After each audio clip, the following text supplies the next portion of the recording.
అందరికీ good morning అండి. యాక్చువల్గా నేను ఈ వీడియో మిడ్ నైట్ 2కి రికార్డ్ చేశాను, కానీ ఇప్పుడు మీరు లేట్ చూసే వాళ్ళకి మార్నింగ్ అయిపోతుంది కాబట్టి సో గుడ్ మార్నింగ్. ఇప్పుడు యాక్చువల్గా ఇంట్రెస్టింగ్ విషయం ఏమంటే ఈరోజు ఆంధ్రప్రదేశ్లో ఇది ఎలక్షన్స్ అనమాట. నేను after putting my 99.9 efforts to come to ATP and to utilize my first vote, యాక్చువల్గా నాకు ఇది నేను 20 రోజుల క్రితం బుక్ చేసుకున్న టికెట్స్ కూడా క్యాన్సిల్ అయిపోయాయి ఈరోజు. ఇప్పుడు 2 అయింది. ఇప్పుడు కరెక్ట్గా నేను 1 వరకు కూడా నేను అక్కడే బస్ స్టాండ్స్లో ఉండి టికెట్స్ కోసం చూసి దొరక్క మళ్ళీ వచ్చేసాను. సో దాని గురించి ఓటు వేయలేకపోతున్నానని చాలా బాధగా ఉంది. ఓటు వేయకపోవడానికి ఎందుకు బాధపడుతున్నావు అని మీరు అనుకోవచ్చు, ఏదో లైట్ తీసుకోవచ్చు కదా అని. కానీ నేను కూడా అలాగే ఉండేవాడిని ఒక 2 ఇయర్స్ బ్యాక్ వరకు, పాలిటిక్స్ అంటే ఇంట్రెస్ట్ లేకుండా. సో అలా కానీ ఒక కోట్ నన్ను చాలా ఇన్స్పైర్ చేసింది, వ్లాదిమిర్ లెనిన్ చెప్పిన quote. If you don't interfere in politics then politics will eventually interfere in your life. అంతే కదా. ఇప్పుడు మనకు వచ్చే కరెంటు బిల్లు అనే రేట్లు ఎక్కువైపోతే దానికి కారణం ఎవరు? వెనకలు ఉన్న ప్రభుత్వమే. మళ్ళీ మనం నిర్లక్ష్యం చేసినందుకు మళ్ళీ అక్కడికే వెళ్ళాలి. సో ముందు నుంచి జాగ్రత్త పడితే మేలు అనేది ఇది. ఇప్పుడు పక్క రాష్ట్రాల వాళ్ళకైతే ఇప్పుడు స్టాలిన్ ఉన్నాడు సీఎం, రేవంత్ రెడ్డి ఉన్నారు. అలాంటి రాష్ట్రాలకు మనం అంత చూసుకోవాల్సిన అవసరం లేదు. జస్ట్ వాళ్ళు 40% తిన్నా ఒక 60% అభివృద్ధి అనేది చేస్తారు. ఇక్కడ మన రాష్ట్రంకి వచ్చేసరికి మొత్తం చేజారిపోయింది ఇప్పుడు. సో ఇప్పుడు ముందు 2018 వరకు ఉన్న ప్రభుత్వం ఏదో మీకు నచ్చకనో అభివృద్ధి కాలేదని మీరు సందేహపడో 2019లో ఫ్యాన్ గుర్తున్న గవర్నమెంట్ అయితే ఎన్నుకున్నారు. సో అతను ఏమంటారు, మీ ఇంట్లో మీ బిడ్డకు మంచి జరిగి ఉంటే మాకు తోడుగా మీరే నిలవండి అంటాడు. మా ఇంట్లో మా బిడ్డకు మంచి జరిగింది సరే, ఎట్లా నువ్వు ఇచ్చినావు సరే, అమ్మఒడి ఇచ్చినావు, వసతి దీవెన అంటావు, అదంటావు ఇదంటావు ఇచ్చినావు, ఆ 15,000 ఇచ్చినావు. కానీ అట్లా ఇచ్చిందంతా ఇటు సైడ్ నుంచి కరెంటు బిల్లులు, నిత్యావసర సరుకులు పెరిగిపోవడం, రేట్లు, ఇవన్నీ ఇట్లా జరుగుతాయన్నమాట. ఇలా ఇవ్వడం వల్ల కూడా ఏమైతుందంటే ఒక 40,000 సంపాదించేవాడు నాకు అమ్మఒడి వస్తుంది నా కొడుక్కి 15,000 సరిపోతుందని 25,000 సంపాదిస్తాను నెక్స్ట్ నెల నుంచి. ఈ 15,000 జగనన్న ఇస్తున్నాడు, మాకి ఫ్యాన్ గుర్తు గవర్నమెంట్ ఇస్తుంది అని చెప్పేసి వాడు నిర్లక్ష్య పడిపోతాడు. ఇట్లా నెగ్లిజెన్స్ వచ్చే ఛాన్స్ కూడా ఉంది, మనం అన్నీ ఫ్రీ అని ఇచ్చుకుంటూ వెళ్ళిపోతే. ఓకే, ఇలా అమ్మఒడి ఇవన్నీ ఇచ్చిన దానికంటే మనతో కట్టించుకుండేవే ఎక్కువ. అందుకే మీ నాయకుడు కూడా ఏమంటాడు, మీ ఇంట్లో మీ బిడ్డకు మంచి జరిగి ఉంటే, ఎట్లా మంచి జరిగింది వేసినాడు 15,000 వేస్తున్నాడు కదా అని మనకు అనిపిస్తుంది. యాక్చువల్లీ ఇది స్టంటింగ్ యువర్ మైండ్స్ అనమాట. అతను అందులో మహా ఎక్స్పర్ట్, మేధావి అతను దాంట్లో. అలాంటి తెలివితేటలేదో రాష్ట్రాన్ని అభివృద్ధి చేయడానికి ఏదన్నా ఉపయోగించుంటే కనీసం రాజధాని అన్నా వచ్చేది. సరే, ఇప్పుడు మీరే ఉన్నారు వైసీపీ కార్యకర్తలు, ఆ ఫ్యాన్ గుర్తుకి ఫ్యాన్స్, చెప్పండి మన రాజధాని ఏది? అంత ఆలోచించే పని అవసరం లేదు, దానికి ఎలాగో జవాబు లేదు. సో ఇలా ఒకటి కాదు చెప్పుకుంటూ పోతే ఎన్నో పూర్తి చేయని పథకాలు, అర్ధాంతరంగా ఆగిపోయిన నవరత్నాలు, ఇలా ఆయన చెప్పినవి కూడా కంప్లీట్ చేయడం ఉన్నాయి.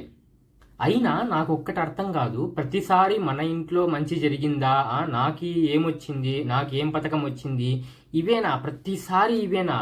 ఆ ఫ్రీ అనేది ఇచ్చుకుంటూ పోయి ఒక స్టేజ్ దాటి రాష్ట్రం అప్పుల పాలైపోతుంది. అప్పుడు సఫర్ అయ్యేది మన భవిష్యత్తు, మన పిల్లోళ్ళు, వాళ్ళు సఫర్ అవుతారు. అంతేగాని మనకి ఇప్పుడు బాగానే ఉంటుంది. ఇప్పుడు మనం స్వార్థంతో ఆలోచిస్తాము.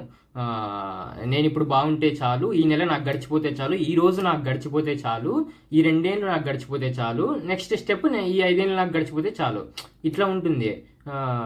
మీరు స్వార్థంగా ఇంతగా ఆలోచిస్తున్నారు. మీ కొడుకులు వంశము నాది, నా వంశము నా కొడుకులు అని ఇంతగా తనలాడిపోతారే, వాళ్ళ భవిష్యత్తు ఏం కావాలి? రేపొద్దున సఫర్ అయ్యేది వాళ్ళే. మీ పొరపాటున ఏపీ స్టేట్లోనే ఉండిపోయినారు మీ పిల్లోళ్ళు, అప్పుడు సఫర్ అయ్యేది వాళ్ళే. అది మీరే ఆలోచించాలి. ఇంకా అలా కాకూడదు అంటే ఒక స్వార్థం లేని, ఒక ఎటువంటి కల్మషం లేని ఒక నాయకుడు అనేది రావాలి.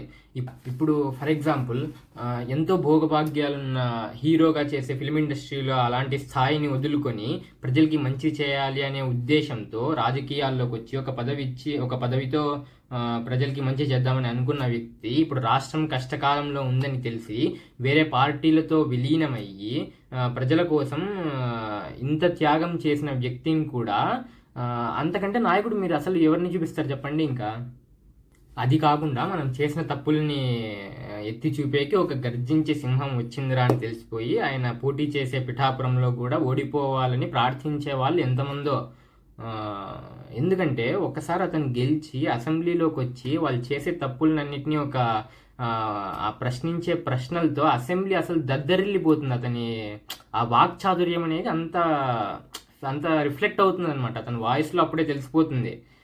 అతనే మా పవన్ కళ్యాణ్ గారు. ఇంకా నాకు అతని గురించి పూర్తిగా తెలిసినప్పటి నుంచి పవన్ కళ్యాణ్ సార్ అని లేదా సార్ పవన్ కళ్యాణ్ అని అంత రెస్పెక్ట్ పెరిగిపోయింది అనమాట. అతను మంచితనం కానీ చూసి.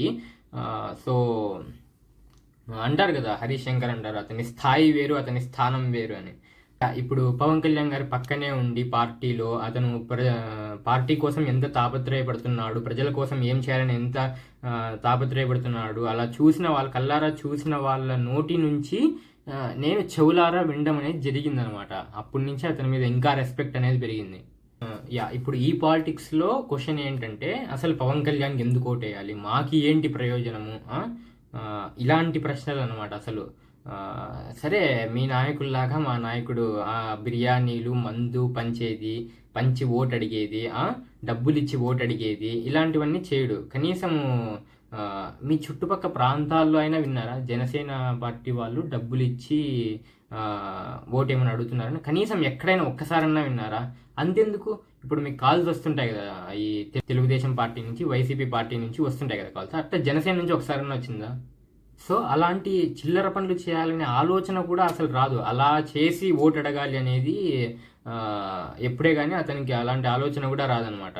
అందుకే లంచాలు తినే ఎమ్మెల్యేలు ఇలాంటి వాళ్ళు కూడా అతని దాంట్లో ఉండరు. అందుకే మనకి ఎక్కువ శాతం ఇప్పుడు అలాంటి లేకపోవడము, ఎక్కువ సీట్లు లేకపోవడం జనసేన పార్టీలో, దానికి కారణం అనేది ఇదే. అలాంటి నాయకుడు పిఠాపురంలో ఎమ్మెల్యేగా నిలబడుతుంటేనే అక్కడ ఓడించడానికే ఎన్ని నాటకాలు. ఆ బ్యారికేడ్లో ఏదో కొణిదెల పవన్ కళ్యాణ్ పక్కన గాజు గుర్తు ఇది ఉంటే దాని కిందే 3 పేర్లు. కొణిదెలకి క్రొనిదెల పవన్ కళ్యాణ్ ఒకటి, కరణం పవన్ కళ్యాణ్ ఒకటి, అట్లా వచ్చి పక్కన వేరే సింబల్స్ పెట్టేసి అప్పటికప్పుడు వాళ్ళ ఎవరో చిల్లర వాళ్ళు ఉంటారు కదా, వాళ్ళతో నిలబెట్టించి ప్రజల్ని మభ్యపెట్టడానికి అనమాట. అతన్ని ఓటేయనీయకుండా ఇంత చిల్లరగా ఆలోచిస్తున్నారే. ఇలాంటి ప్రభుత్వమా మనల్ని పాలిస్తోంది? దీనమ్మ ఎద్దవబ్బద్దు కనిపిస్తుంది కొన్నిసార్లు. అలాగే కదా ఇప్పుడు మాకు వకీల్ సాబ్లో ఉంది డైలాగ్, ఇది కోపం కాదు, ఆవేదనలోంచి పుట్టిన ఆవేశం, it's not your weakness, it's a weapon for you అని. మీ ఆవేశం కన్నా మీ ఆశయం చాలా గొప్పది. So all the best Pawan Kalyan గారు. ఫైనల్గా ఒకటి, ఇప్పుడు జనాలకి మీరు కావాలి.